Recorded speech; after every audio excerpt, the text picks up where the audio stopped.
He based his medical theory on some of the biggest discoveries of the age, the magnetism surrounding the Earth, and the gravity that kept it orbiting the Sun.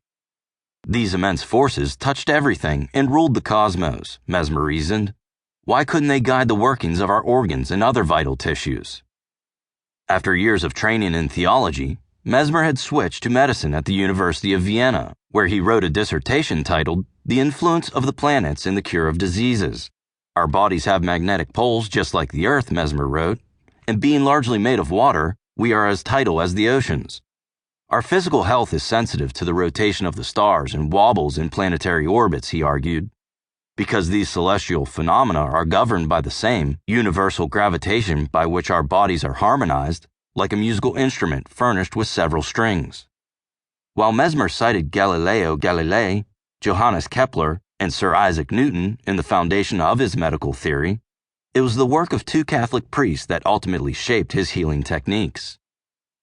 The first of these was Maximilian Hell, a Jesuit astronomer at the University of Vienna, who cured people's stomach cramps by touching their bellies with magnets. Mesmer befriended the priest and soon tried the magnets on his own patients with encouraging results. Eager to distinguish himself from his Jesuit mentor, Mesmer published A Letter on Magnetic Treatment, in which he one-upped the priest by describing himself as a magnetic King Midas.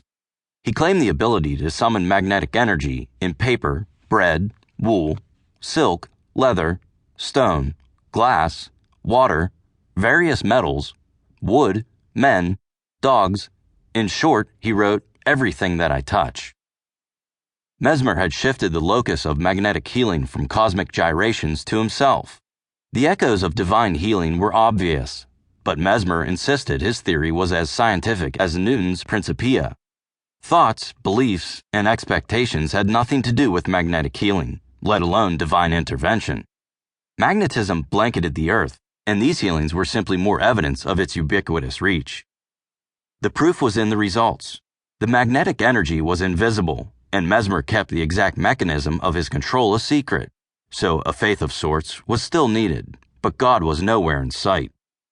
God's absence was underscored by Mesmer's encounter with another priest, Johann Gassner, who claimed many illnesses were caused by demonic possession. As such, they were curable by exorcism, which Gassner performed before large crowds. Wielding a Bible and crucifix, Gassner would command the departure of whatever unclean spirits caused the headache, toothache, dizziness, or other ailments troubling his patient. Then, after a splash of holy water, the patient would collapse into convulsions. As Gassner spoke the final Amen, the patient would recover and declare himself much improved.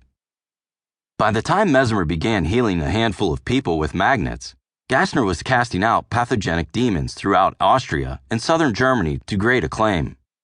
Nevertheless, German secular authorities were wary of charismatic religious leaders confronting Satan in their midst. In Germany's not-too-distant history, thousands of people had been burned as suspected witches. When Prince Max Joseph of Bavaria launched an inquiry into Gassner, he asked for Mesmer's help. The magnetic healer happily obliged. In public demonstrations, Mesmer triggered and then quieted convulsions in patients using commanding gestures, just like Gassner had in his exorcisms. It wasn't that Gassner was a fraud, Mesmer charitably concluded. Rather, the priest was healing with magnetism and mislabeling it God. By vanquishing Gassner, Mesmer burnished his scientific bona fides and put the finishing touches on his healing technique, the curative crisis instigated by tapping into the cosmic essence.